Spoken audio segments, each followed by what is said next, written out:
भारत में ना एक ऐसी जगह है जहां समंदर की लहरों से ज्यादा पता है किसका शोर है? खामोशी का। जी हाँ, ये कहानी है सूरत के डुमस बीच की।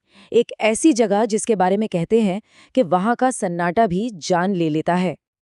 देखिए, ये सिर्फ कोई कहने की बात नहीं है, ये एक चेतावनी है उन लोगों की तरफ से जिन्होंने उस बीच की काली सच्चाई को अपनी रूह तक में महसूस किया है। कहते हैं कि यहाँ लहरों की आवाज में मुर्दों की सिसकियां घुल जाती हैं। तो चलिए इस रहस्य को जरा और करीब से देखते हैं।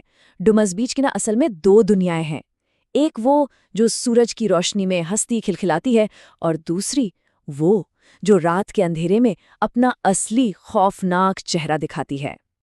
मतलब दिन के वक्त ये बीच बच्चों की खिलखिलाहट और परिवारों की चहल पहल से गुलजार रहता है। लेकिन जैसे ही सूरज ढलता है, ये सारी आवाजें एक अजीब सी अनसुनी फुसफुसाहट में खो जाती हैं।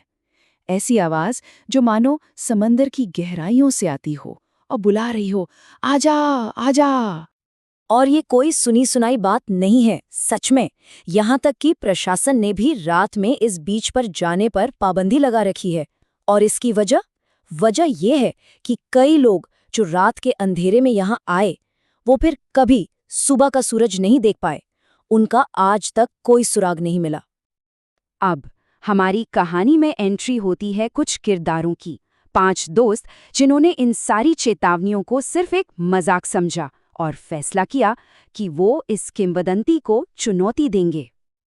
ये थे रवि, मयूर, जिग्नेश, भावेश और नील। 5 दोस्त जिन्हें एडवेंचर का बहुत शौक था। उन्हें लगता था कि ये सब ना बस डराने के लिए बनाई गई मनगढ़ंत कहानियां हैं और कुछ नहीं। उनका एटीट्यूड कुछ ऐसा ही था। उन्हें पूरा यकीन था कि वो इस बीच के डर का पर्दाफाश कर देंगे, पर उन्हें ये नहीं पता था कि वो खुद उस रात की सबसे डरावनी कहानी का हिस्सा बनने जा रहे थे। और फिर वो पल आ ही गया जब डुमस बीच ने अपना असली चेहरा दिखाना शुरू किया। आधी रात का वक्त, जब सारी दुनिया सो रही थी, तब उस काली रेत पर खौफ जाग रहा था। सब कुछ बिल्कुल एक साथ हुआ। जैसे ही घड़ी में 12 बजे, अचानक चारों तरफ एक अजीब गहरा सन्नाटा छा गया। इतना गहरा कि लहरों की आवाज तक बंद हो गई। और फिर हवा में एक सड़ी हुई, जली हुई सी बदबू फैलने लगी। ऐसी बदबू जैसे पास में ही कोई लाश जल रही हो। डरते डरते जब उन्होंने टॉर्च की रोशनी रेत पर डाली ना, तो उनके पैरों तले जमीन खिसक गई। रेत पर हर तरफ राख फैली हुई थी। और तभी उन्हें वो पुरानी कहानी याद आई कि डुमस बीच सदियों पहले एक शमशान घाट हुआ करता था।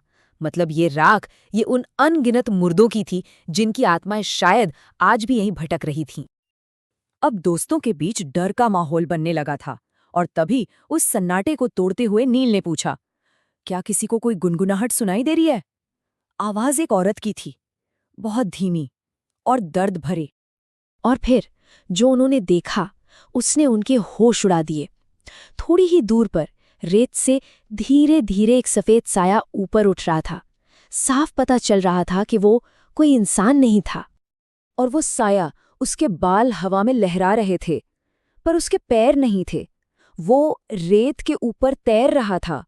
चेहरे की जगह सिर्फ एक गहरा अंधेरा था, और उस अंधेरे में 2 लाल आंखें जलते हुए कोयले की तरह दहक रही थीं। अब कहानी अपने सबसे खौफनाक मोड़ पर आ पहुंची थी। ये वो आखिरी और भयानक आमना सामना था जिसने सब कुछ हमेशा के लिए बदल दिया। उनमें से एक चीखा, भागो! पर कोई हिल तक नहीं पाया। ऐसा लगा मानो उनके पैर रेत में ही जम गए हों। और तभी वो आत्मा बोली, और उसके बोलते ही समंदर की लहरें अचानक आसमान छूने लगी।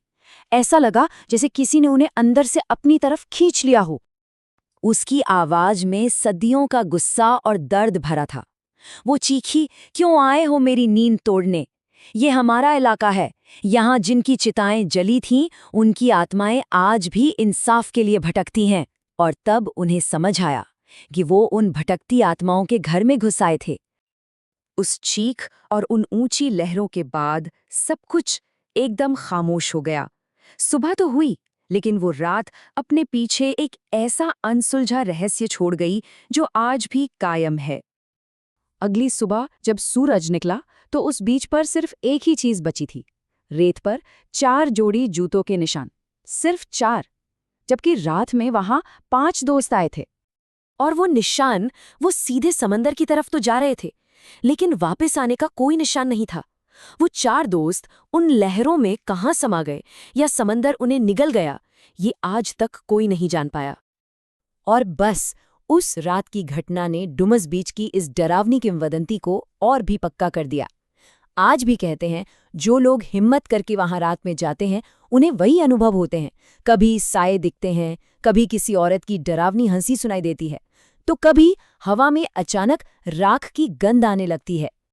और कहते हैं कि आज भी जब सन्नाटा बहुत गहरा हो जाता है तो लहरों से एक फुसफुसाहट आती है, एक आखिरी चेतावनी, तुम भी यहां से नहीं जा पाओगे। तो अब सवाल ये उठता है, क्या ये सिर्फ एक डरावनी कहानी है, या उस काली रेत के नीचे वाकई कोई ऐसा रहस्य दफन है जिसे कभी सुलझाया नहीं जा सकता?